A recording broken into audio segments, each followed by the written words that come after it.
In this video, we will introduce code that will utilize the 4x4 keypad on the QL200 trainer kit and will display the value of the key pressed as 00 through 15, and if no key is pressed, will display FF. So here you see in the code standard configuration statements. We haven't changed that.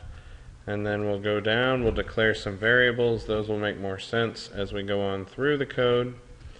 And here we are, we go to main. We've got a lookup table which will hold the values for the codes that correspond to 0 through 9, and then we've also added in there F.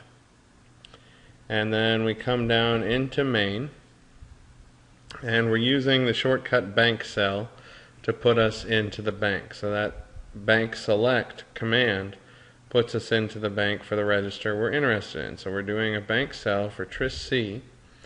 And what we are doing here is we are clearing out tris D, and that is going to make port D all outputs. And then we're putting 0F into both tris A and tris C, which will make the upper bits outputs and the lower bits inputs. We're going down here to AND cell and AND cell H. We're clearing those out, so we're operating in all digital mode. And then we go down here to the right bank to access port A, which would be bank 0, and we move a literal FF into W, and we move that over to port A. And what that will do is it will put a 1 out to all of port A, and port A is what is used to drive the 7-segment displays when it is logic 0, and so this will turn off all of the 7-segment displays when you get going. Now we come down here, and in an infinite loop, we're just going to call these 3 functions over and over and over. And so the check rows command actually will issue out a command to send some data across the keypad, and then it'll read back to see what ended up coming back on the other pins of the keypad.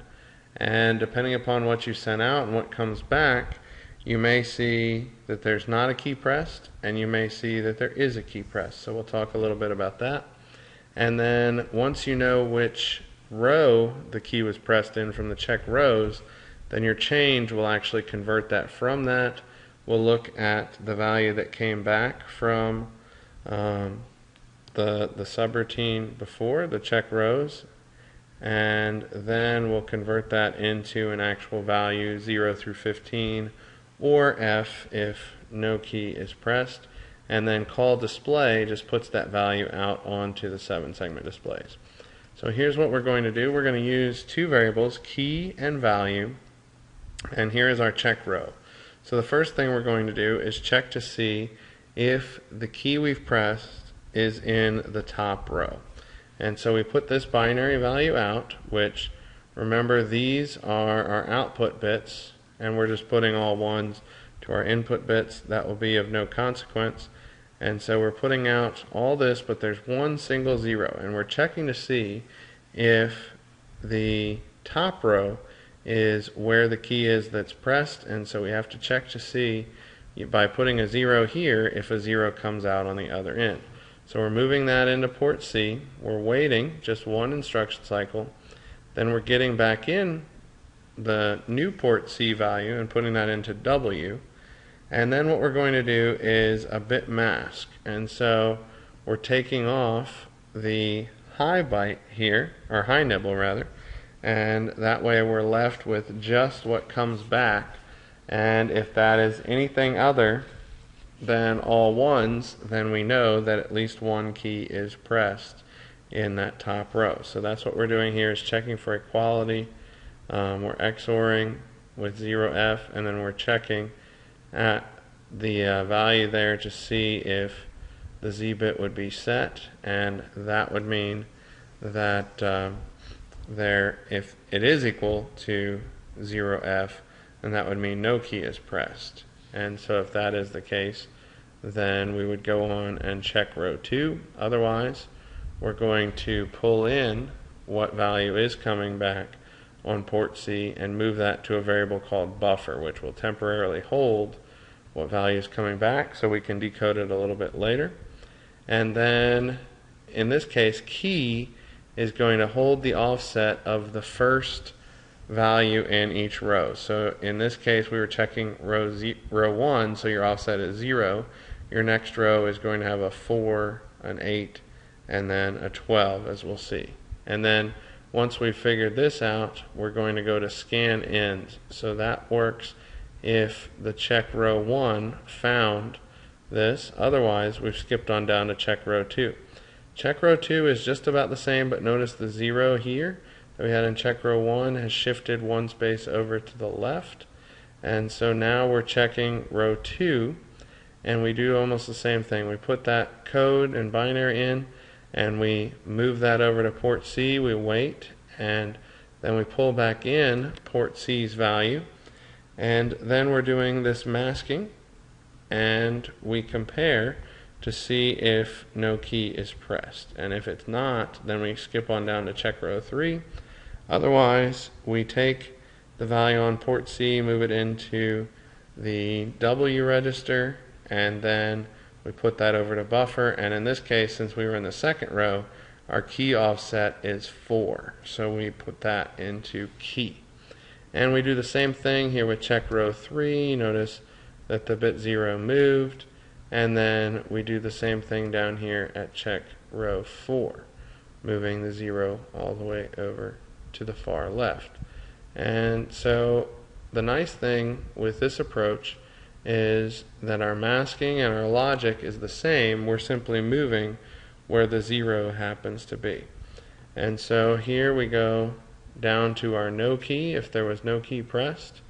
And so if we go down there, what we do is we move FF into W, which will be corresponding to our code for there being no button pressed at the time, and we move that over to key.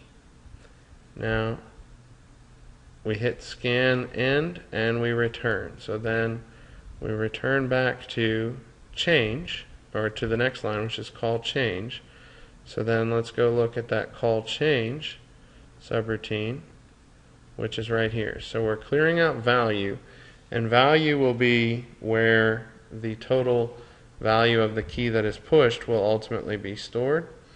And then we are doing a bit test to see on the value that came back in that we stored into buffer, which bit ended up containing the 0 that was sent across. And so we need to check this, and so what we're doing are bit tests to see if it was bit 3, 2, 1, or 0, and depending upon where that 0 showed up, you get to go to either change 1, change 2, change 3, or change 4. So if we look at change 1, we move a literal 0 into W, and then we move that over to value, and we go to change end. If we ended up at change 2, then we have 1 hex, change 3 we have 2 hex, change 4 we have 3 hex. And so then we add that to the value, we add key and value together. So that is our row offset and our current column offset. Once you add those two together, then we can put them into value, and then here we're going to clear key and buffer for the next time through. Down here is our display routine. What you're going to have are two counters, display H and display L, which are going to keep track of the values that need to be displayed on the higher order higher order 7 segment, and then display L is what goes on the lower order one.